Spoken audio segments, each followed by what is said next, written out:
I'm here with the Gaming Media Network at the UK Games Expo. I've met up with Benjamin Looms from Syrinscape. How are you doing? Hello, I'm really great. This show is amazingly huge and epic and energetic and cool. So you're from a company called Syrinscape that makes soundscapes for role-playing games. What's that all about? Tabletop role-playing games, so you're playing Pathfinder or Dungeons & Dragons or a zombie apocalypse board game or whatever, and you want a soundtrack to it, just like you get at a movie, instead of just listening to the sound of the fridge dripping or buzzing or whatever. You can turn on Syrinscape and it'll play epic music, massive dragon roars, zombie attacks, medieval towns, spooky forests, all those different sorts of things.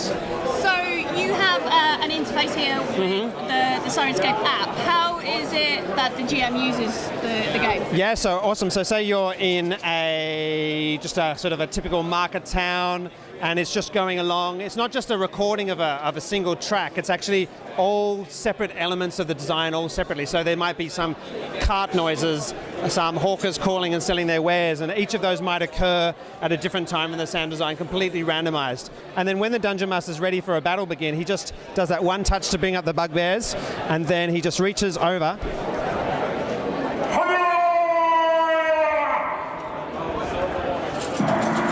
And epic music starts, monsters are roaring, there's clashes of weapons, everything you want. And that one touch is all I need to do to set it off. We're now playing the game, we're now rolling dice, and the sound just keeps going. If you want to have some special effects, maybe you want to set off a fireball, you do this. Or best of all, yeah, in the event of PC death. So Syrinscape will take care of itself, but if you want to set off individual spell effects or whatever, you can do that as well. And it never stops, it never loops every 15 minutes, so you don't get those same patterns occurring over and over again.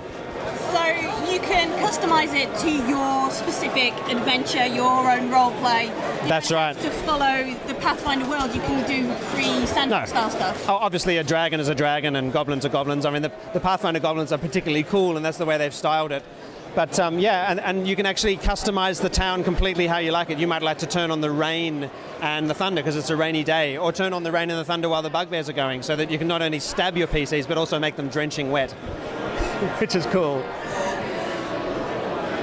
So how did you get involved with Syrinscape? Well, I was playing tabletop role-playing games with my friends. I'm a singer and a musician and a pianist and a composer, so sound seemed to be a thing that made sense at my table.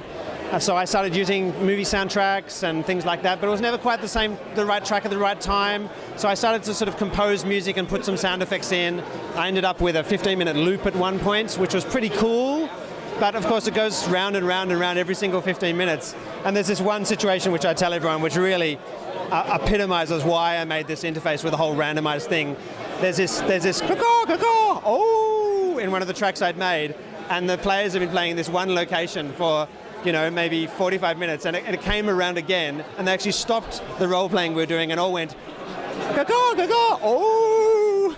And so I'm like, man, so how long do I make these tracks to try and get rid of that sense of repetition that happens over and over again? Because the human brain just picks up those repetitions so quickly. So I started making longer and longer tracks, and in the end I was like, man, computers are the perfect sort of thing to play a wolf sound and then wait some randomized time and then play another wolf sound, but this time maybe make it in the rear speakers of the surround spectrum. So I actually wrote the program myself to give myself just a solution for my own table. And then you've now partnered with Pathfinder, and the packs you put out are official, Rise of the Rune Lords. That's right. So we're going through supporting all the Pathfinder adventure paths, which is really super exciting. We showed them this app and they were like, this is amazing. I actually just turned up at a PaizoCon, I think 3 years ago, got a 5-minute meeting with Eric Mona and their licensed publishing person, just sat down and handed them a version of it and said, have a look at this. And they'd never really seen anything that functioned so well. Little did they know at that stage that if they hit the right sequence of things, our beta version of the app would actually explode, but they didn't, which is very, very cool. So we started talking about what we could make for the Pathfinder game. I absolutely love Pathfinder. I love the philosophy of Paizo as a company, the way they're really, really gamer-focused, the way they let their users play test everything they're doing. I mean, they were the inventors of the whole sort of beta testing your classes and everything, which everyone's getting into now. And they have such a passion about their world and the way things sound. When I'm building the Syrinscape sounds for a particular Pathfinder adventure, I send in the sounds, and they come back saying, no, that's not a Wendigo, that doesn't sound anything like what we imagined, and then I send them something back, and so they're really, really passionate about their product, so they're a great company to work with.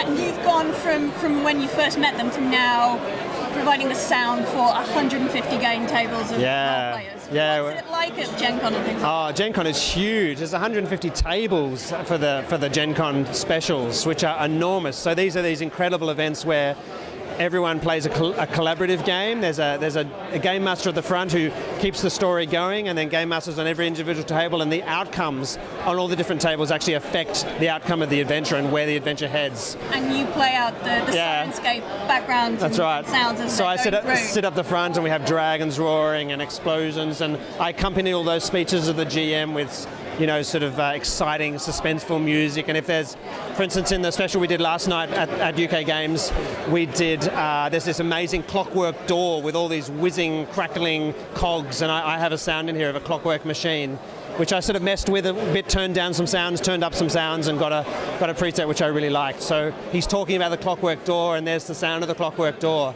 which you heard because you were there. I was there. It was absolutely amazing. There's the sound effects there. There's another really fun part of the evenings. You're crowdsourcing some of your sounds. Yeah. So we were cheering huzzah and muttering about towers. That's right. In June we're releasing a sound pack to support Dragon's Demand, which is a 1st through 7 level adventure for Pathfinder, which is fantastic.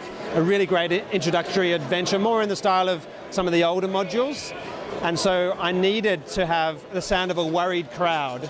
And you can't do that amongst my own little group of voice actors and myself.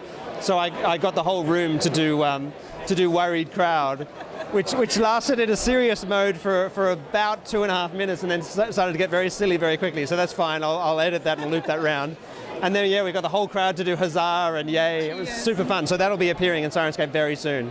How do people find out about Syrinscape? So Syrinscape.com, Syrinscape, as in a singing siren, alluring you, and scape of the landscape, of the audioscape. Just go to Syrinscape.com. You can download the app for PC and Mac and Android tabs and iPad as well, and give it a try for free without even registering or anything. And then if you register, you can then purchase content or subscribe to unlock absolutely everything. And if we haven't convinced anybody that they should have a look, they can see it in action on your YouTube channel, can't they? That's right. The Dice Stormers is my gaming group. We get together, we've been playing for years together, but maybe a couple of years ago we started to film our sessions just with a couple of cheapish cameras. And now we have 6,000 subscribers. About 10 people are watching the Dice Stormers at any given moment around the planet, which is a really fun kind of thing. And we have a really distinctive play style. It's high energy, it's lots of fun, and we try to play with great creativity and not too much rules.